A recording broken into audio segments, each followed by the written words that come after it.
I have a wheel bearing here that I took out of my truck because, as you can see here, the genius designers decided to try to use plastic when they should be using steel.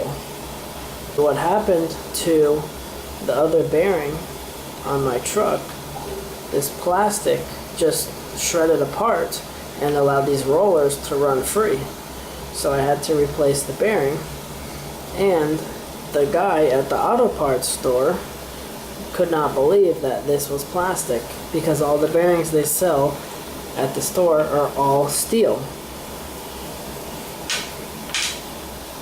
So even though they do work, I would not trust plastic inside of my wheels. When you do your routine maintenance and you are re-greasing the bearings inside your wheels and you find ones that have this plastic like this, just go ahead and replace them. They're only like 20 bucks a set.